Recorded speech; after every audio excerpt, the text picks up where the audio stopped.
बोलो शंकर भगवान की जय, शिव महापुराण की जय। एक बार मंदराचल पर्वत ने अपने ऊपर शिव पार्वती के निवास करने हेतु कठोर तपस्या की। भगवान शिव ने उसकी इच्छा पूर्ण करने के लिए उस पर्वत पर निवास करने लगे। उस समय सृष्टि बहुत बढ़ गई थी। उस समय शुंभ निशुंभ नामक दो शक्तिशाली दैत्य उत्पन्न हुए। उन्होंने कठोर तपस्या करके ब्रह्मा जी से अवध्या का वर मांग लिया, परंतु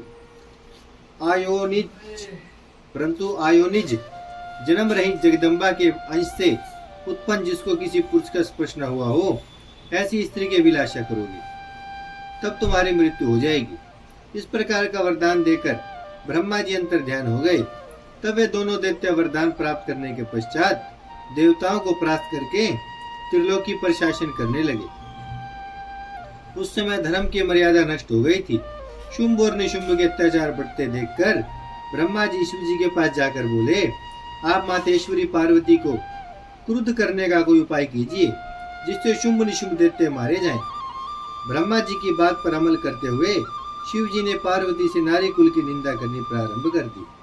पार्वती क्रोधित होकर बोली कि मेरे से उत्पन्न स्त्री कुल से आप अप्रसन्न लगते हैं। यदि आपको मेरे से प्रेम नहीं था तो मेरे साथ विलास क्यों किया और यह बात मुझसे पहले क्यों नहीं बताई। यदि आप नारी निंदक हैं तो मैं इस शरीर को त्याग देती हूँ तथा किसी अन्य कुल में उत्पन्न हो जाऊंगी।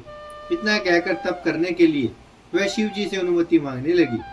इस पर भगवान भोलेनाथ बोले, हे देवी, तुम कैसी बात करती हो? तुम संसार की माता और मैं जगत पिता हूँ, अतः तुम्हारे क्रोध से शुंभ निशुंभ दोनों का विनाश होगा। इस पर पार्वती ने ब्रह्मा जी की तपस्या की। उनके पास ब्रह्मा जी आए और वर मांगने को कहा। पार्वती जी बोली, मैं गौरी बनना चाहती हूँ। इतना कहकर वे फिर से कठोर तप करने लगी। कालिका की उत्पत्ति उमा देवी ने भगवान शंकर की स्तुति कर उनकी परिक्रमा की और आदेश पाकर वह अपने पिता के घर गई और उनसे मिलकर कठोर तपस्या करने लगी। कुछ समय बाद वहां पर एक सिंह भगवती उमा को खाने की इच्छा से आया। भगवती उमा ने उसे भक्त जानकर अपनी कृपा दृष्टि से उसके सभी पाप नष्ट कर दिए। इस पर वह सिंह अन्य जंगली जानवरों से उनकी रक्षा करने लगा। एक बार उनके पास ब्रह्मा जी आए तो पार्वती जी ने उनका यथा योग्य सत्कार किया। ब्रह्मा जी ने भगवती उमा से कहा, तुम इतनी कठोर तपस्या क्यों कर रही हो? उमा ने अपना सारा वृत्तांत कह सुनाया और उनके आदेश पर उमा ने अपना काला शरीर त्याग कर गौरी का रूप धारण कर लिया। भगवती को शरीर से श्याम वर्णी कौशिकी नाम की कन्या उत्पन्न हुई। उसकी 8 भुजाएं थी। शंख चक्र त्रिशूलधारी सर्वगुण तथा आयुधों से परिपूर्ण होकर वे दर्शन देने लगी।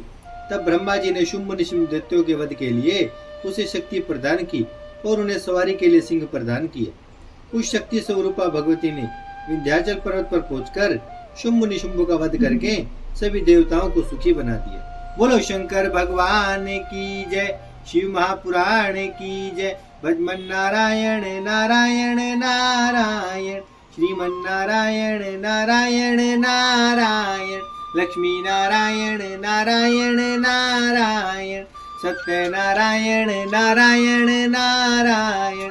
भजमन नारायण श्रीमन नारायण, लक्ष्मी नारायण सत्य नारायण, भजमन नारायण नारायण नारायण।